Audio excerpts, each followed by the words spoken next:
हाल ही में राज्य और केंद्र की आय में भी भारी कमी आई है और जब इस महामारी के समय में दोनों को ही बहुत आवश्यकता है, तो इस समय में केंद्र ने लगातार खुले दिल के साथ राज्यों की मदद करने का काम किया है, जो हमारी जिम्मेदारी है। और यही नहीं, जो डेवोल्यूशन ऑफ टैक्सेस है, अप्रैल के महीने में 46,038 करोड़ रुपया ये राज्यों को दिया गया। और ये जैसा हमने बजट एस्टिमेट्स में पूरा प्रावधान किया था, लेकिन अभी किसी को पता नहीं अगले कुछ महीने कैसे जाएंगे, हमने उसी को ध्यान में रखते हुए 46,038 करोड़ रुपया ये डेवोल्यूशन ऑफ टैक्सेस के रूप में राज्यों को दिया है। हालांकि हमारे अपनी उसमें डिक्लाइन हुई है, उसमें चलते हुए भी जो रेवेन्यू डेफिसिट ग्रांट है ये भी 12,390 करोड़ रुपया अप्रैल के महीने में और मई के महीने में दिया गया। हमारी अपनी आर्थिक संकट थे, उसके बावजूद दिए गए हैं। और स्टेट डिज़ास्टर रिस्पांस फंड ये भी अप्रैल के पहले हफ्ते में 11,092 करोड़ रुपया राज्यों को दिया गया। 4,113 करोड़ रुपया हेल्थ मिनिस्ट्री के माध्यम से डायरेक्ट एंटी कोविड एक्टिविटीज़ के लिए दिया गया। और जो माननीय वित्त मंत्री जी ने और हमारे बाकी अधिकारियों ने आरबीआई से वीडियो कॉन्फ्रेंस के माध्यम से आरबीआई गवर्नर से अनुरोध किया था कि राज्यों की वेज एंड मीन्स एडवांसेस को, उसकी लिमिट को बढ़ाया जाए। हमारी जो मांग थी और जो राज्यों की भी मांग थी, ये तो राज्यों की मांग के अनुरूप या उससे ज़्यादा भी हमने वेज एंड मीन्स एडवांसेस की लिमिट को 60% बढ़ाया है। और जो नंबर ऑफ डेज कि कितने दिन तक लगातार राज्य ओवरड्राफ्ट रख सकते हैं, उस सीमा को भी 14 दिन की बजाय 21 दिन किया गया। और एक तिमाही में कुल कितने दिन आप ओवरड्राफ्ट रख सकते हैं, उसको भी 32 दिन से बढ़ाकर 50 दिन किया गया है।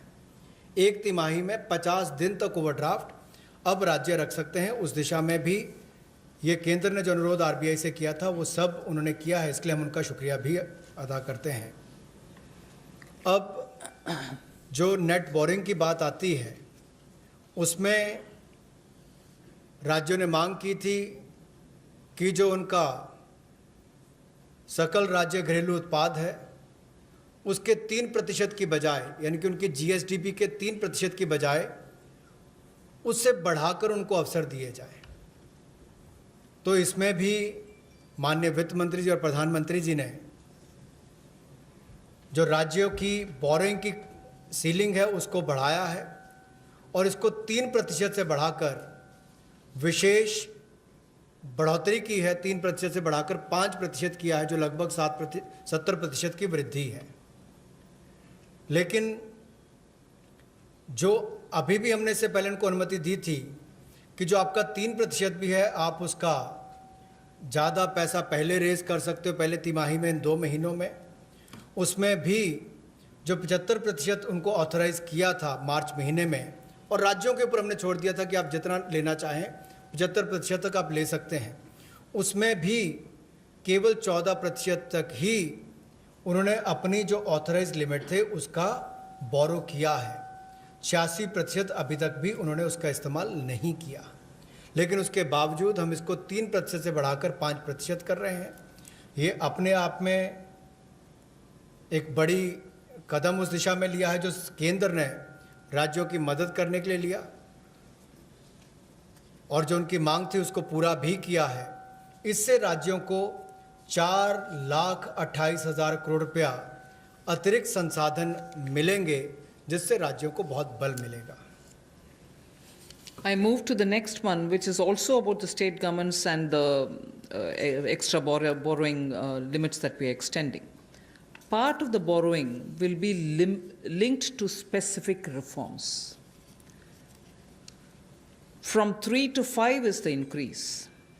From 3 to 3.5, unconditionally we extend. The next 1%, which is up to 4.5%, we will release in 4 tranches of 0.25%, each one linked to each of the tranches linked to a clearly specified, measurable and feasible reform which is necessary as an action to be taken. And why do we want this linkage with reform, state level reform? Because we want to make sure that the poor benefit by all the monies which are getting borrowed, and we from the center and states are collectively committed to, for instance, implementing one nation, one ration card, implementing ease of doing business at the district levels, power distribution and related issues. We spoke about the DISCOM problems, GENCOs not getting paid, and the urban local body revenues related issue. So I repeat, we have increased the borrowing limit for the states from 3 to 5. From 3 to 3.5, the additional, that 0.5% is unconditional.